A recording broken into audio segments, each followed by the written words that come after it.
परिंदे बचाओ परिंदे लगाओ अभियान के तहत इस भीषण गर्मी के मौसम को देखते हुए जयनारायण व्यास कॉलेज के छात्र नेता जुझार सिंह चौधरी की पहल द्वारा अपने युवा साथियों के साथ मिलकर जयनारायण विश्वविद्यालय जोधपुर के सभी परिसरों में मुग मेजबान पक्षियों को शीतल जल उपलब्ध कराने के उद्देश्य से आज 101 परिंदों को एक साथ लगाकर नेकी व सेवा के इस अभियान की शुरुआत JNVU केंद्रीय कार्यालय से किया गया।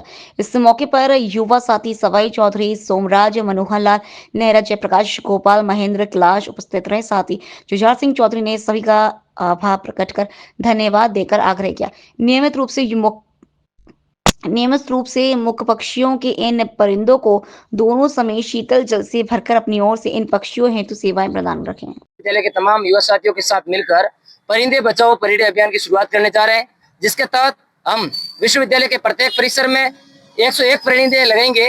इस भीषण गर्मी के अंदर जिस प्रकार से बेजुबान पक्षियों के लिए सब युवा साथी मिलकर जल प्रबंध की व्यवस्था करेंगे एवं हम प्रत्येक महाविद्यालय विश्वविद्यालय के युवा साथियों से संपर्क करेंगे कि आप भी गाँव में के अनेक महाविद्यालयों में जाएं, परिंदे लगाएं और पक्षियों को बचाने का कार्य करें। धन्यवाद। लोकल से लेकर ग्लोबल तक की खबरों के लिए देखते रहिए सच्ची रिपोर्ट।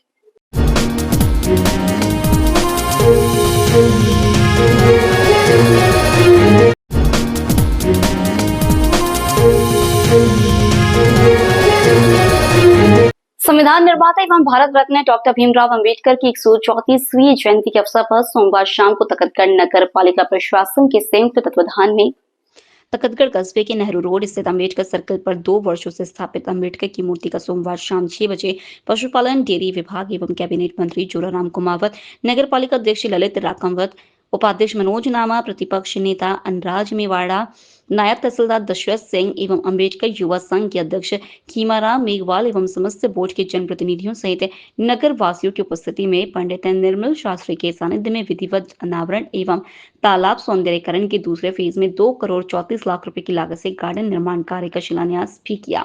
इस मौके पर आयोजित विशाल कार्यक्रम के मंच पर मुख्य अतिथि के तौर पर कैबिनेट मंत्री जोराराम कुमावत ने अपनी मधुर आवाज में बाबा साहब अमर रहे के नारों के साथ उपस्थित जनसमूह को संबोधित करते हुए कहा कि बाबा साहब के विचारों एवं उनके बताए गए मार्ग पर चलने का संकल्प लेने की बात कही। उन्होंने कहा कि आज तकतगढ़ में जो प्रतिमा का अनावरण हो रहा है, वही प्रतिमा जीवन भर हमारा मार्गदर्शन करेगी। और संविधान सभा बनाई और संविधान सभा का अध्यक्ष बाबा साहब भीमराव अंबेडकर जी को घोषित किया। वैसे उनके सदस्य तो बहुत सारे थे और भीमराव अंबेडकर जी के अध्यक्षता में लंबे समय तक सारे मंथन हुए, सारे संविधान के संबंध में विचार हुए, सुझाव सभी लोगों से लिए गए, सभी जनप्रतिनिधियों से लिए गए और एक सर्वश्रेष्ठ संविधान हमारा भारत का बना, जो 26 जनवरी 1950 को देश के ऊपर लागू हुआ। और आज हम उसी संविधान के अनुरूप हमारा देश संचालित हो रहा है। हमारा देश उस संविधान में के तहत सबके भले के लिए काम कर रहा है। हमारी सरकारें उसी संविधान के अनुसार चलती है। तो निश्चित रूप से बाबा साहब ने जो संविधान लिखा, उस संविधान में सबसे बड़ी बात थी कि सबको समान अधिकार मिले। हर व्यक्ति, भारत का हर व्यक्ति को समान अधिकार मिले। साथ ही साथ में भारत के व्यक्ति का अपना क्या कर्तव्य है और अपना क्या अधिकार है, वो भी उस संविधान में लिखे हुए हैं। साथ ही साथ में बाबा साहब ने विशेष रूप से शिक्षा के ऊपर ध्यान दिया कि भाई शिक्षित होना हर व्यक्ति को जरूरी है। लोकल से लेकर ग्लोबल तक की खबरों के लिए देखते रहिए सच्ची रिपोर्ट।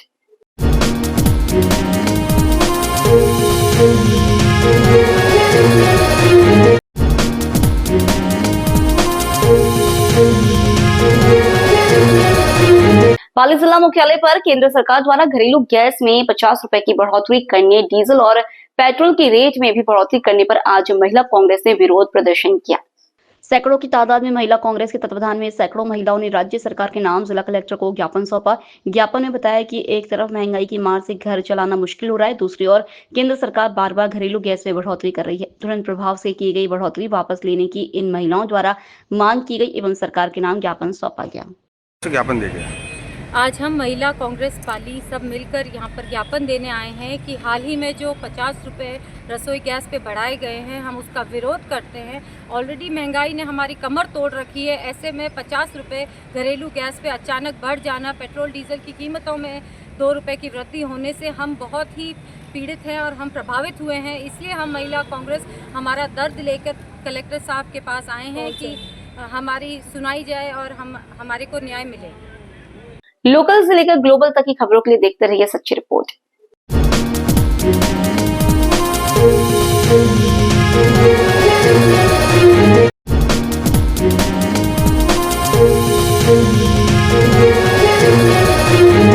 पाली पहुंचे प्रदेश के कांग्रेस अध्यक्ष गोविंद सिंह डोटासरा एवं प्रतिपक्ष के नेता टीकाराम जूली ने आज कार्यकर्ताओं से रूबरू हुए। सर्किट हाउस में कार्यकर्ताओं की समस्याएं सुनी। मीडिया को संबोधित करते हुए प्रदेश कांग्रेस अध्यक्ष ने बताया कि प्रदेश में पर्ची की सरकार है, जो दिल्ली से आदेश मिलता है वही मुख्यमंत्री करते हैं। युवाओं को रोजगार नहीं मिल रहा, किसानों के साथ धोखा हो रहा है, महिलाएं सुरक्षित नहीं है। स्वयं प्रदेश के भाजपा अध्यक्ष मदन राठौर महिलाओं के खिलाफ अभद्र टिप्पणियां कर रहे हैं। यह कैसी सरकार है? सरकार ने सत्ता में आने से पूर्व जो घोषणा पत्र, जो वादे किए, उन पर गौर नहीं कर रही, उन पर ध्यान नहीं दे रही, विधानसभा में विपक्ष को बोलते नहीं दे रही, माइक छीनने जा रहे हैं, विपक्ष की बातों को दबाया जा रहा है, संविधान के नियमों की अवहेलना की जा रही है। ये कैसी सरकार है? प्रदेश की जनता सब देख रही है। आने वाले समय में इसका जवाब जनता देगी। प्रदेश में अंग्रेजी माध्यम विद्यालय जो कांग्रेस सरकार की देन थी, उन्हें बंद किया जा रहा है। युवाओं को रोजगार नहीं मिल रहा। इस भाजपा सरकार को जो निर्देश दिल्ली से मिलता है वही मुख्यमंत्री करते हैं। जालोर निजी यात्रा करने को निकले प्रदेश कांग्रेस अध्यक्ष गोविंद सिंह डोटासरा एवं टीकाराम जूली पाली सर्किट हाउस में रुके, जहां कार्यकर्ताओं से रूबरू हुए। इस मौके पर पूर्व सांसद बद्रीराम जाखड़, कांग्रेस अध्यक्ष अजीज दर्द एवं कांग्रेस के वरिष्ठ पदाधिकारी भी मौजूद रहे। ये बिजली नहीं दे पाए थे और बाजरा खरीद की बात कर रहे थे। संकल्प पत्र में भी लिखा था बाजरा नहीं खरीदा, मूंगफली खरीदी, उसमें जम के भ्रष्टाचार हुआ, किसान रोता रहा, कोई पूछने वाला नहीं मिला यहाँ पर, और कोई जन सुनवाई कोई करने वाला नहीं है, कोई सुनने वाला नहीं है। ब्यूरोक्रेसी पूरी तरीके से हावी है। मंत्री की चलती नहीं है, मुख्यमंत्री की चलती नहीं है। मुख्यमंत्री केवल वही बोल सकता है जो दिल्ली से पर्ची आए, इसके अलावा कुछ नहीं बोल सकता। आप बताओ, टीकाराम जूली जी के मुद्दे के ऊपर उन्होंने क्या बोला कि ये गलत है? कभी कोई एक्शन की बात की? 5 दिन तक राजस्थान की विधानसभा में गतिरोध रहा। क्या मुख्यमंत्री जी ने एक शब्द बोला उसके लिए 5 दिन तक देखते रहे? ऐसा नहीं होता है। वो मुखिया है इस प्रदेश के, हम सबके मुख्यमंत्री हैं, तो हर व्यक्ति की जो पीड़ा है उसको समझ करके उनको काम करना पड़ेगा। केवल देव दर्शन से काम नहीं चलेगा। ये मेरी व्यक्तिगत आस्था है कि मैं किस भगवान को मानूं, किस मंदिर में जाऊं, किस में नहीं, ये मेरी व्यक्तिगत आस्था है। लेकिन मैं अगर 1.5 साल से एक काम करूं नहीं, एक नौकरी दूं नहीं, एक किसान को आंसू पूछूं नहीं, मातृशक्ति को, बच्चियों को पढ़ाने के लिए मैं कोई काम करूं नहीं, इंग्लिश मीडियम स्कूलें बंद कर रहे हैं, 800 कामों की समीक्षा कर रहे थे, क्या हुआ साहब? ट्रांसफरों के अंदर साहब एक मंत्री के 40-40 दलाल हो गए। ये क्या चल रहा है मेरे समझ में नहीं है। जो मर्जी है, जो कहे मैं 50 में करा दूं, वो कह रहा मैं 70 में करा दूं, वो कह रहा मैं लाख में करा दूं, वो कह रहा मैं ऐसा करा दूं। तो ये हमने तो पहली बार तांडव नृत्य और इतना भ्रष्टाचार का आलम देखा है। इसलिए ये सरकार जीरो है। और मदन जी राठौड़ जैसे प्रदेश अध्यक्ष हो गए इस बीजेपी के, ये जो महिलाओं के प्रति अपमानजनक टिप्पणी कर रहे हैं, इतनी निंदनीय टिप्पणी कर रहे हैं और माफी भी नहीं मांग रहे हैं, तो उस सरकार के बारे में क्या लोगों में ओपिनियन? बिल्कुल हम तो आ रहे हैं, पूरा लोगों में इतना आक्रोश है कि भाई ये सरकार बनाई थी और सर्कस बन गया। सर्कल जो है मंजू मीणा को और जा रहे हैं जहां जिला कांग्रेस कमेटी का भवन बना है, जिसका उद्घाटन आदरणीय हमारे प्रदेश अध्यक्ष जी डोटासरा साहब करने वाले हैं। और ऐतिहासिक रूप से प्रदेश कांग्रेस कमेटी के द्वारा संगठन में जिस प्रकार से नवाचार किए गए हैं, जो संगठन का वर्ष कांग्रेस ने मनाने का निर्णय लिया है, उसके तहत मैं समझता हूँ पूरे देश के अंदर सबसे बेस्ट परफॉर्मेंस जो है वो राजस्थान प्रदेश कांग्रेस कमेटी की है। यहाँ ब्लॉक तो बन ही गए, मंडल भी हम लोगों ने बना दिए और ऐतिहासिक रूप से सभी जगह प्रभारी लगाकर सब जगह काम चल रहा है। नए जिलों का भी गठन हुआ है, वहाँ पे बहुत ही जल्दी नए जिला अध्यक्ष भी घोषित किए जाएंगे।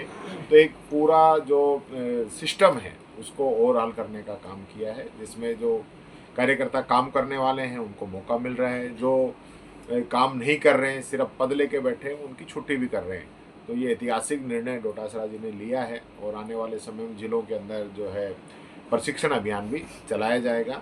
मैं साथ के साथ ये भी कहना चाहूँगा कि पिछले 1.5 वर्ष का समय होगा इस सरकार को, मैं यहाँ पाली की धरती पर आया हूँ, यही पूछना चाहता हूँ जितने भी काम हुए, मैं पाली का प्रभारी मंत्री रहा हूँ, चाहे जितने भी सड़कों के काम हो, पानी की योजना सैंक्शन करने की बात हो, सब पैसे पिछली सरकार के समय में हुए थे, वो काम भी ये सरकार पूरे नहीं कर पा रही है। लगातार जो है हम ये डिमांड उठा रहे हैं कि जो कम से कम हमारे काम वो तो पूरे करें, लेकिन एक रंजिश की राजनीति ये सरकार कर रही है। हमारे जो इंग्लिश मीडियम स्कूल हमने खोले थे उन पे समीक्षा कमेटी बना दी, हमने कॉलेज खोले थे उनमें समीक्षा कमेटी बना दी, जिले काफ़ी आपने देखा ही होगा निरस्त कर दिए, पिछले 6 माह के कामों का समीक्षा करने की कमेटी बना दी। और एक सरकार ने इस प्रकार का लगा रखा है कि ये सरकार नहीं कमेटी सरकार है, जो हर विषय पे कमेटी बनाने का काम कर रही है। और आने वाले समय में आप देखेंगे कि अभी पेंशन लोगों की पहले काफ़ी डिले हो रही थी, अब लगातार हमने आवाज़ उठाई तो पेंशन समय पे आनी शुरू हुई, तो पेंशन काटने की तैयारी इन लोगों ने शुरू कर दी है। बिजली को महंगी करने की तैयारी इन लोगों ने शुरू कर दी है। पानी की दरें जो है वो बढ़ाने की तैयारी इन लोगों ने शुरू कर दी है। और मुख्यमंत्री जी बार बार कह रहे हैं कि पानी की कोई कमी नहीं आने दी जाएगी गर्मियों के अंदर, और 1 करोड़ रुपए एक जिलों को भेज के पता नहीं क्या सोच रहे हैं कि कितना काम हो जाएगा। अगर बोरिंग भी कराई जाए तो 20 लाख के हिसाब से 5 बोरिंग होगी पूरे जिले के अंदर। तो ये तो इनका कंटिजेंसी प्लान है, किस सोच के साथ काम कर रहे हैं मेरी तो समझ से बाहर है। कहीं भी ऐसा नहीं लगता कि सरकार जो है राजस्थान की जनता के हित में कोई निर्णय ले रही है। हमारी सरकारें थी, हमने ऐसे ऐसे निर्णय लिए जिसका फ़ायदा आम जनता को मिला, आम पब्लिक को मिला, नवाचार हम लोगों ने किए। लेकिन आज ये सिर्फ बड़बोले बयान देने के अलावा इस सरकार के पास कुछ नहीं है। यहाँ के प्रदेश अध्यक्ष कहते हैं कि हमारी जो महिला बैठी है ये एक्सपोर्ट क्वालिटी की है, ये इनकी मानसिकता है। लोकल से लेकर ग्लोबल तक की खबरों के लिए देखते रहिए सच्ची रिपोर्ट।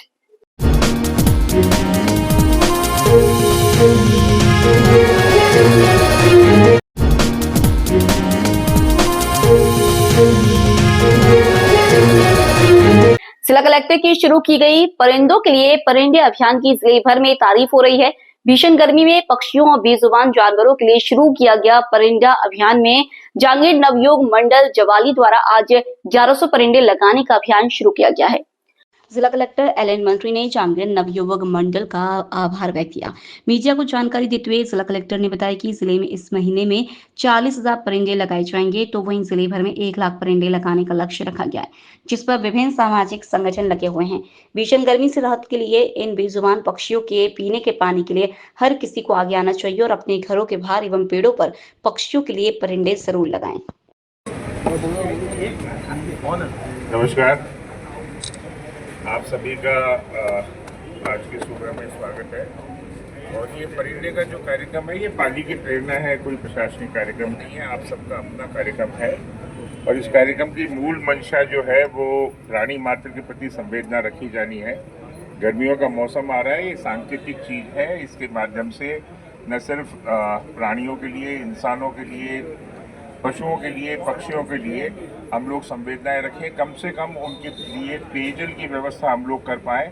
और ये हमारा न सिर्फ जो है वो इंसान होने के नाते दायित्व है, बल्कि एक सामाजिक अंतर्निर्भरता के नाते हम सबका दायित्व है कि इस कार्यक्रम को अपने स्तर पर पाली का कार्यक्रम मानकर करें। हम लोगों ने कल्पना करी थी कि करीब 40,000 पेड़ लगेंगे, पर अभी तक मेरे पास प्राप्त सूचना के अनुसार 75,000 से ऊपर हो चुके हैं। आज ये जो लग रहे हैं 5,000 की भाई साहब ने घोषणा की है, तो मुझे लगता है कमोबेश एक सप्ताह के अंत तक 1 लाख से अधिक परिंदे लग जाएंगे। और 1 लाख नंबर नहीं होता, नंबर का कोई मतलब नहीं है। मेरी तो ये कल्पना है कि हर घर के बाहर चिड़िया चहचहाए और हर घर के बाहर परिंदा लगा हो, ये पाली की विशेषता हो। आप सबको इस कार्यक्रम को अपना बनाने के लिए बहुत बहुत धन्यवाद, शुभकामनाएं। Thank you. लोकल से लेकर ग्लोबल तक की खबरों के लिए देखते रहिए सच्ची रिपोर्ट।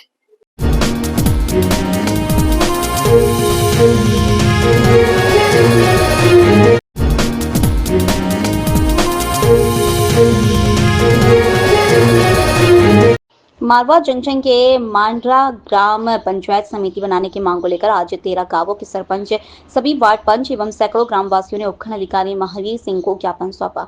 इन जनप्रतिनिधियों एवं ग्रामीणों ने बताया कि या तो इन सभी 13 ग्राम पंचायतों को मारवा जंक्शन पंचायत समिति में ही रखा जाए या फिर मांडरा पंचायत समिति गठित किया जाए। परिसीमन और पुनर्गठन में सिरियारी पंचायत समिति का गठन किया गया है, जो उन्हें मंजूर नहीं।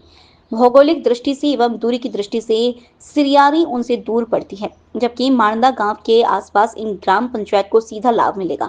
इन 13 ग्राम पंचायतों से आए सरपंचों एवं जनप्रतिनिधियों ने उनकी मांगे पूर्ण मांगे नहीं मानने पर उपखंड कार्यालय एवं जिला मुख्यालय पर धरना प्रदर्शन, उग्र आंदोलन की चेतावनी दी। आज हमारे मांडा के आसपास के जितने भी सरपंचगण थे सभी यहाँ पधारे हैं। उनके साथ में सैकड़ों की तादाद में सभी मांडा के पक्ष में पंचायत समिति मुख्यालय मांडा में रहे। ये हमारे पूर्व में भी प्रस्ताव भिजवाया हुआ है और संगठन के माध्यम से भी सरकार के पास में हमने ये भेजा, पाली भी भेजा और जयपुर भी भेजा। सिरियारी इस प्रस्ताव में शामिल नहीं थी। आनंद फानंद में लोगों की भावना की कदर नहीं करते हुए, जनमानस की भावना का ख्याल नहीं रखते हुए उन्होंने 2 दिन पूर्व में पंचायत समिति सिरियारी के अंदर अपने हिसाब से मन मुताबिक जो भी था वो कार्यक्रम बना के और दे दिया। जो कि जब जनता को पता चला तो उन्होंने सोचा कि हमारे साथ विश्वासघात हुआ, अगर करना ही था तो हमें विश्वास में लेके करना चाहिए। जिस प्रकार की कार्रवाई लोगों ने भयंकर आक्रोश से बर्दाश्त नहीं की जाएगी। ये लोग अभी यहाँ गए हैं, एमएलए साहब के पास में जाएंगे, एमपी साहब के पास में भी जाएंगे, कलेक्टर साहब के पास में भी जाएंगे। 17 तारीख तक अब जब तक इस लास्ट डेट है, लोगों में जबरदस्त उबाल और आक्रोश है। तो हमारा सरकार से और सबसे हमारे जो अग्रज है, हमारे नेतागण, उन सबसे यही है कि सबका ख्याल रखें। ये ऐसा सेंसिटिव मुद्दा है, इसमें कोई हमारा कोई निजी हित नहीं है। अगर इसमें हमारे निजी हित को भी कोई माने तो हम उसको साइड में रहे, जैसे कि वैसे करें, लेकिन जनहित को प्राथमिकता के तौर पे देखें। मांडा के अंदर हमारे ऐसे भामाशाह है, स्वयं अकेले पंचायत समिति का भवन निर्माण करने की क्षमता रखते हैं और सारी चीज़ें यहाँ मांडा के अंदर है। मांडा के अंदर भी PSC है, पुलिस चौकी है, मांडा के अंदर ज़मीन है, जितना चाहिए। आज 25 बीघा ज़मीन चाहिए, सरकारी स्टेडियम बनावे तो बनावे। तो मांडा में किसी चीज़ की कमी नहीं है, इसलिए इसको राजनीति इश्यू नहीं बनाते हुए हमारा MLA साहब और MP साहब उन सबसे यही निवेदन है कि जन भावना को ख्याल रखते हुए मांडा को एक उपयुक्त स्थान के तौर पर पंचायत समिति मुख्यालय रखें, लेकिन सबके लिए उपयुक्त ही रहेगा, ये मेरा निवेदन है। आज हम जो मारवाड़ पंचायत समिति के संबंधित जो 13 ग्राम पंचायत है, वो जो भी वर्तमान में परिसीमन के दौरान जो सिरियारी नई पंचायत समिति बनने जा रही है उसमें हमें सम्मिलित किया जा रहा है। तो हम आज उपखंड अधिकारी महोदय के समक्ष पेश हुए और 13 की 13 ग्राम पंचायतों के समस्त ग्रामवासी और जनप्रतिनिधिगण ये सारे उपस्थित होकर ये लिखित में आपत्ति दर्ज करवाई है कि हमें या तो मारवाड़ में ही रखा जाए या फिर हमारी मांडा पंचायत समिति को समिति बनाई जाए। इसके दौरान अगर हमारी मांग नहीं जायज़ है और नहीं मानी जाती तो हम आगामी दिनों में कलेक्टर महोदय के पास भी उपस्थित होंगे। उसके अलावा नहीं मानी जाती है तो हम लोग उग्र आंदोलन कर समस्त ग्रामवासी अपने अपने गांव में रोड जाम करेंगे या कुछ भी करेंगे। बाकी हम हमारी जायज़ मांगों के लिए इस मामले पर और फैसले पर अडिग है कि हम हमारी पंचायत समिति मांडा चाहते हैं या फिर हमें मारवाड़ी रखा जाए। विरोध प्रदर्शन किया और राज्य सरकार के नाम ये ज्ञापन सौंपा है। मांडा नई समिति बनाने के लिए हमारी मांग रखी 2 महीने पहले। तो हम गांव से केसराम पास गए MLA साहब के पास में, तो उन्होंने आश्वासन दिया गया संसदा में साथ में आप कार्रवाई करो। मैं कंटालिया और ये इनके मैं पक्ष में नहीं हूँ सीरियस किसी में भी। तो हमने उनके भरोसे रह गए, जयपुर भेज दिया, हमने कलेक्टर को दे दिया, SDM को दे दी। फिर इन्होंने कुछ जाति समीकरण वोटों के लोभ से रावत राज समाज फायदे के लिए उन्होंने वहाँ कर दिए। वहाँ उनका 7 सदस्यीय समिति, तो हमारे को 35 को उनको ठुकराया केसाराम जी। तो मेरा यही कहना है, ये नुकसान बीजेपी को होगा आने वाले टाइम में। अगर मांडा ग्राम पंचायत नहीं बनी तो हम एक साथ में समिति नहीं बनी तो आगे की क्या रणनीति रहेगी? आज 12 ग्राम पंचायतों की आज हमने SDM साहब को ज्ञापन दे दिया। 17 तारीख को हम धरना देंगे कलेक्टर ऑफिस में, करीबन 2000 पब्लिक है, तो जाएगी, हम वहाँ हमारी मांग रखेंगे। कलेक्टर साहब नहीं मानेंगे हम जयपुर जाएंगे। यहाँ पे लोकल से लेकर ग्लोबल तक की खबरों के लिए देखते रहिए सच्ची रिपोर्ट।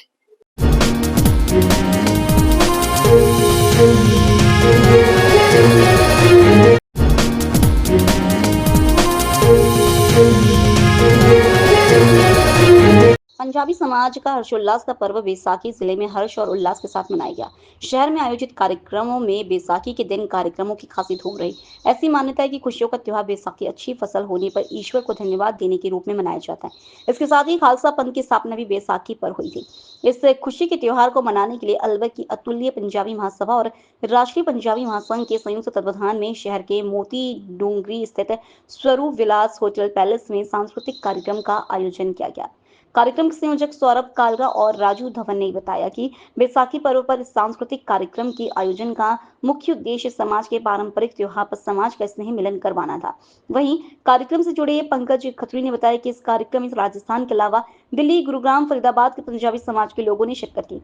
कार्यक्रम की एक खासियत यह रही कि इसमें किसी भी राजनीतिक पार्टी के जनप्रतिनिधि को मुख्य अतिथि न बनाकर समाज के लोगों को ही अतिथि सत्कार दिया गया। गौरतलब है कि इस कार्यक्रम में सच्ची रिपोर्ट न्यूज चैनल के अलवर से सच्ची report bureau chief Rupesh Sharma, वरिष्ठ पत्रकार मनीष अरोड़ा और गोपेश का उत्कृष्ट पत्रकारिता के लिए सम्मान किया गया। लोकल से लेकर ग्लोबल तक की खबरों के लिए देखते रहिए सच्ची रिपोर्ट।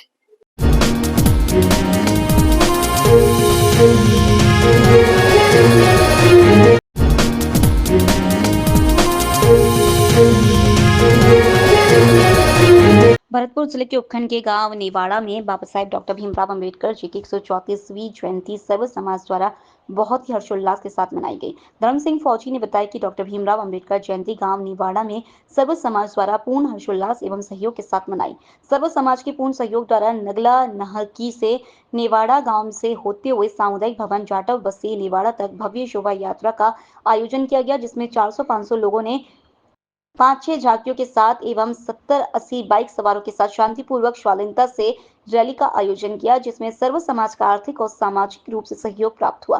धर्म सिंह फौजी ने बताया कि प्रति वर्ष की भांति सामुदायिक भवन पर कार्यक्रम आयोजित हुआ, जिसमें कक्षा 12वीं, 10वीं, 8वीं, 5वीं के प्रतिभाशाली प्रथम तीन बच्चों को नगद पुरस्कार और शील्ड देकर सम्मानित किया गया। जानकारी के मुताबिक धर्म सिंह फौजी ने अपनी तरफ से बाबा साहब की प्रतिमा की घोषणा की। अप्रैल 2025 को बाबा साहब डॉक्टर भीमराव अंबेडकर जी की 134वीं वर्षगांठ के उपलक्ष्य में भव्य शोभा यात्रा का आयोजन किया गया, जिसमें सर्व समाज ने एक आर्थिक रूप से और आर्थिक के साथ साथ उन्होंने जो अन्य रूप से जैसे कि जगह जगह पर पानी की और कोल्ड ड्रिंक की व्यवस्था करी, वास्तव में सराहनीय रही। नगला नारकी से लेकर के और जाटव बस्ती सामुदायिक भवन तक भव्य शोभा यात्रा का आयोजन किया गया, जिसमें 400 से 500 लोगों ने भाग लिया। 70 से 80 बाइक सवार लोग और 5 से 6 झांकियां के साथ बड़ी शालीनता से रैली का आयोजन किया गया। सभी सर्व समाज के लोगों ने बहुत जगह जगह पर स्वागत किया गया, जो कि वास्तव में सराहनीय है। आज़ादी के बाद प्रथम बार इस टाइप का आयोजन किया गया है, जिससे समाज के सभी लोगों में एक अनोखा खुशी का माहौल है। और समापन के बाद प्रतिवर्ष की भांति सामुदायिक भवन पर जो जैसा प्रोग्राम हम करते आए हैं कि समाज के प्रतिभाशाली छात्र छात्राओं को कक्षा 12वीं, 10वीं, 8वीं, 5वीं के प्रथम 3 बच्चों को सम्मानित करते हैं नगद राशि दे करके और एक शील्ड दे करके। इसके साथ ही समाज के और पूरे अन्य समाज से भी गाँव में से जो गणमान्य लोग आए, उनके द्वारा बच्चों को सम्मानित किया गया और उन लोगों को भी साफा बंधा करके सम्मानित किया गया। गांव के लोगों ने जैसा कि कहा कि हमारे यहाँ पर एक प्रतिमा नहीं है, तो मुझसे ही उन्होंने प्रतिमा की उम्मीद करी, तो मैंने ये घोषित कर दिया कि इस बार आगामी जयंती आने से पहले मेरी तरफ से मैं प्रतिमा ला करके स्थापित करा दूंगा। लोकल से लेकर ग्लोबल तक की खबरों के लिए देखते रहिए सच्ची रिपोर्ट।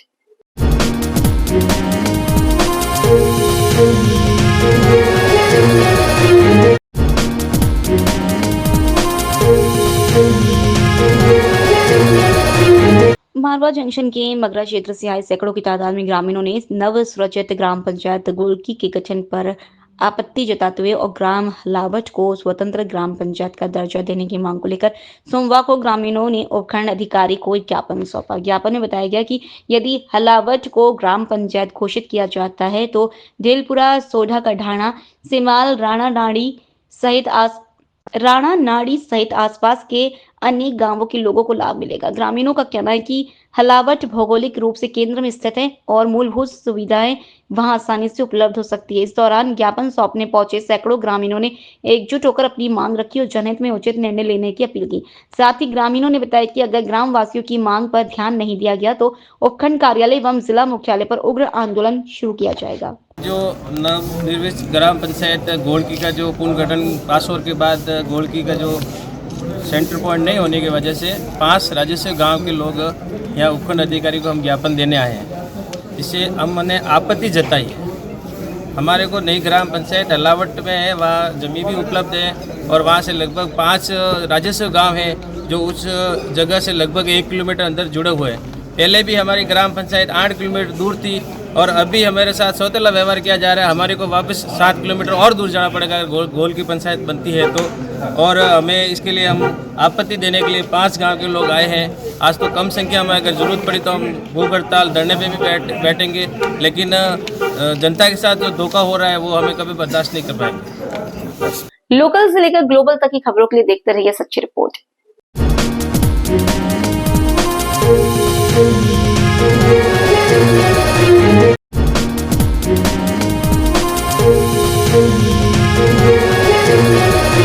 अतिरिक्त जिला कलेक्टर बीना महावर ने मिनी सचिवालय पहुंचकर दी जानकारी। जिला कलेक्ट्रेट की ऑफिशियल मेल पर मिली धमकी। रात 3 बजे आया था मेल और दोपहर 3:30 बजे तक उड़ाने की दी धमकी। 42 पर कलेक्ट्रेट मेल पर एक मेल प्राप्त हुआ है जिसमें कलेक्ट्रेट डिस्ट्रिक्ट मजिस्ट्रेट ऑफिस पर आरडीएक्स इंस्टॉल करने की सूचना प्राप्त हुई है।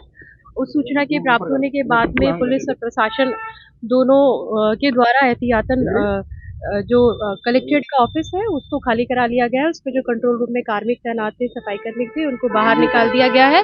इसके जो दोनों मेन गेट्स हैं उनको बंद करवा दिया गया है और जो मैनुअल सर्च है एसएचओ के द्वारा वो कर ली गई है। बॉम्ब स्क्वाड जयपुर से रवाना हो चुकी है और आने के बाद इसकी पूरी जांच कर ली जाएगी। मौके पर पर्याप्त जाब्ता और एसएचओ की टीम लगी हुई है। रीजन क्या बताया है? उसने भी मेल करा है, कोई स्पेसिफिक रीजन भी दिया है? स्पेसिफिक कोई रीजन कोई पता लगा मेल कहां से आया हुआ है, किसने मेल जारी करा है, क्या कुछ है? ये वो साइबर टीम वो देख करके बताएगी। कोई साउथ से मेल जारी हुई है। ऑफिशियली मेल पे मेल आई है। ये हमारे डिस्ट्रिक्ट मजिस्ट्रेट जो मेल आईडी उस पे क्या लाइनें क्या है मैम, उसमें क्या लिखा, मैटर क्या है उसमें, मतलब किस तरह की क्या बताई होगी उसने कि क्यों उड़ाना चाहता है? कोई टाइमलाइन दी हो इतने 24 घंटे में या ऐसा? नहीं, उसमें ये है कि 3 बजे से पहले जो है वो डिस्ट्रिक्ट कलेक्ट्रेट ऑफिस को एवैक्यूएट करवा लो। कोई वजह नहीं बताई जयपुर से किसी संगठन? ये हमें मॉर्निंग में पता चला है। 3:42 का मेल था। सुबह जो पुलिस साहब की पीएस साहब की तरफ से फोन आया था 7 बजे की करीब। उसके बाद किस आतंकवादी संगठन का नाम ये है? वो साइबर टीम बता पाएगी, पुलिस बता पाएगी। आतंकवादी कोई संगठन है? आतंकवादी संगठन है मैम? धमकी किसकी तरफ से है? धमकी में कलेक्टर साहब को कुछ अस्सलाम करके डिस्ट्रिक्ट मजिस्ट्रेट इस तरीके से संबोधित किया गया है। बाकी वो कहाँ से है, प्रॉपर मेल है, वो पुलिस आपको बताएगी। ये मुझे ध्यान में नहीं है। जिला कलेक्टर जयपुर से टीम बम स्क्वाड या डॉग स्क्वाड या कब तक यहाँ आने की जाएगा? वो जयपुर से रवाना हो चुकी है। जयपुर से आप अलवर आप जो टाइम लगा लीजिए। जिला कलेक्टर के पर्सनल मेल पे है या ऑफिशियली मेल पे? ऑफिशियल। ये साइबर वाले मेल पे क्या है बताया? साइबर मेल का आपसे ही सुना है मैंने, उनसे तो मेरी बात हुई नहीं। साइबर टीम ही इसको चेक करके बता पाएगी। अभी यहाँ की पुलिस की टीम कितनी लगी हुई है अंदर? क्या कोई संदिग्ध वस्तु नहीं मिली है अभी तो। जस्ट एक बार फर्स्ट राउंड तो हम लोग कर के जा चुके हैं। एडिशनल एसपी साहब ने भी राउंड कर लिया। उनका ये कहना था 5 एसएचओ और पर्याप्त जाब्ता लगा हुआ है। 3 बजे तक क्या गिराने की या विस्फोट करने की धमकी दी थी? 3:30 का टाइम दिया हुआ है। 3:30। नमस्कार। लोकल से लेकर ग्लोबल तक की खबरों के लिए देखते रहिए सच्ची रिपोर्ट।